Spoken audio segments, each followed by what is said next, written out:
welcome to Valuechain News. I am Naomi Oleribe. First, the headlines.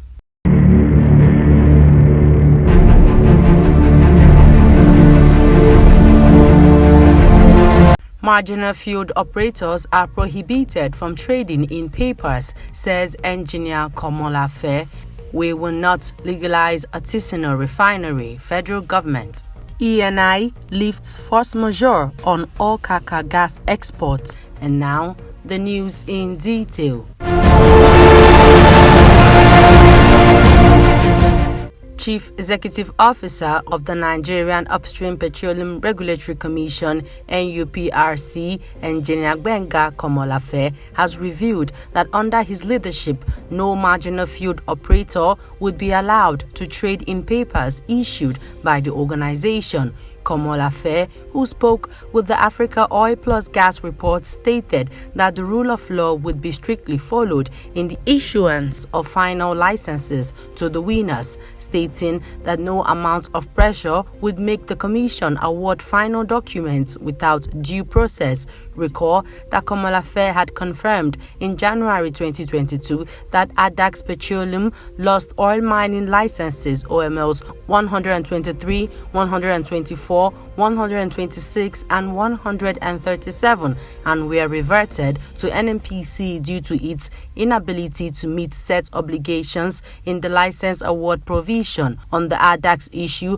Komolafe disclosed that when he assumed office, he reviewed the file and observed that 2 extensions had been granted for payment, but the company could not come up with the money until the award lapsed. In May 2021, the 2020 Marginal Fields Awards were unveiled by the then Department of Petroleum Resources (DPR), which had 57 fields on offer with 665 companies indicating interest to acquire them. NUPRC later revealed that of the 161 companies shortlisted for the awards, only 119 were fully paid for, with 9 awards partly paid for. Komolafe stated that NUPRC won't be arbitrary, stressing that some of the 119 companies that had fully paid their bonuses were insisting that they could not raise funds without collecting the licenses. Komolafe therefore insisted that until the process was completed, no licenses would be issued, stating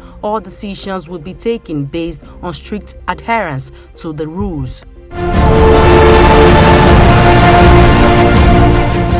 The federal government has said that it will not legalize artisanal refining of crude oil in the Niger Delta, describing it as a criminal activity. Before now, there have been several calls by stakeholders in the Niger Delta region on the government to legalize artisanal refineries in the region, just as the same way the government legalized the artisanal gold mining in the north under the PAGMI scheme. The Minister of State for Petroleum Resources, Chief Timipre Sylvia, said the federal government has set up a modular refinery program and encouraged Nigerians to rather invest in it. Sylvia, who spoke while inspecting the ongoing rehabilitation of the Port Harcourt refining company in Eleme, Rivers State, recently blamed hydrocarbon soot pollution in Port Harcourt and environs on the activities of artisanal refineries. He maintained that the government would take necessary steps to put an end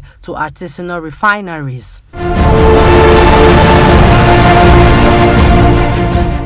Italian energy group ENI has lifted the force majeure on gas exports from Okaka, Yenugua in Bayelsa State after repairing a vandalized pipeline. ENI declared force majeure on April 6th after the Oboyinbiri to Obiafu Obricom gas line operated by local unit Nigerian Ajib Oil Company was damaged by a hacksaw cut, resulting in the loss of 5 million standard cubic meters per day. A statement issued by the company stated that operations activities have been fully restored, adding that disruptions to oil and gas production are common in the oil-rich Niger Delta region, where pipelines are often vandalized and crude stolen for illegal refining. Vandalism in the past months has affected Nigeria's electricity distribution and oil production value chains. Production in some crude wells have been reduced to as low as 20% of output.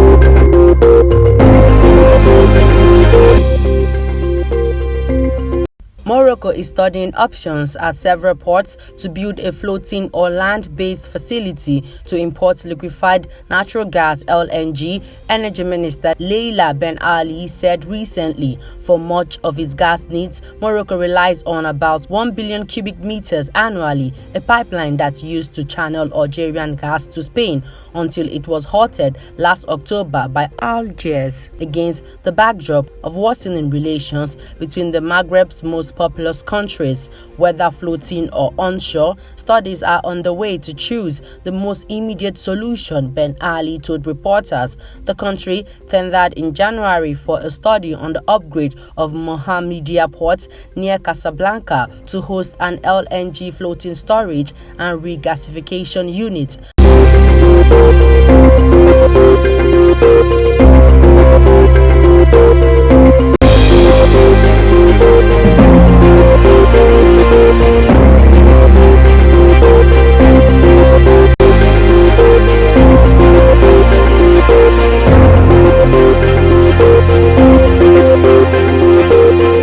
Germany has released about 3 billion euros to acquire floating liquefied natural gas import terminals, the finance ministry said recently, as it seeks to move away from dependence on Russian gas. Dependence on Russian gas imports must be reduced quickly and sustainably, the finance minister Christian Lindner tweeted.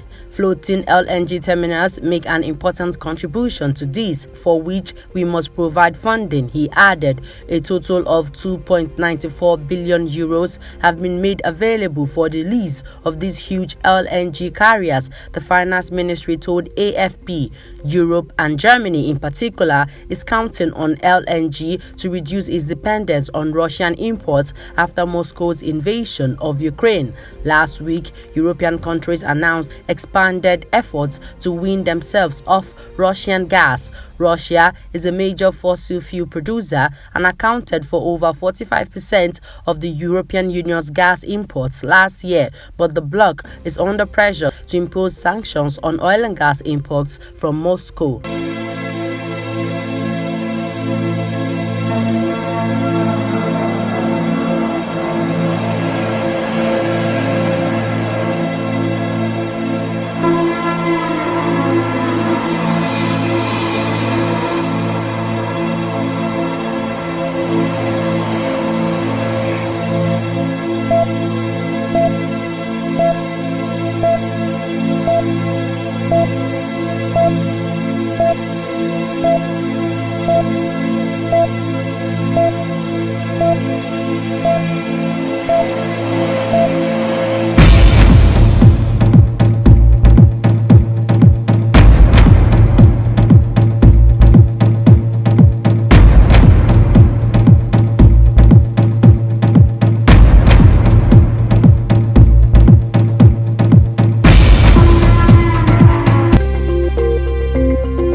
The International Monetary Fund has warned that increasing levels of domestic government borrowing from banks in Nigeria and other emerging markets could threaten the country's financial stability.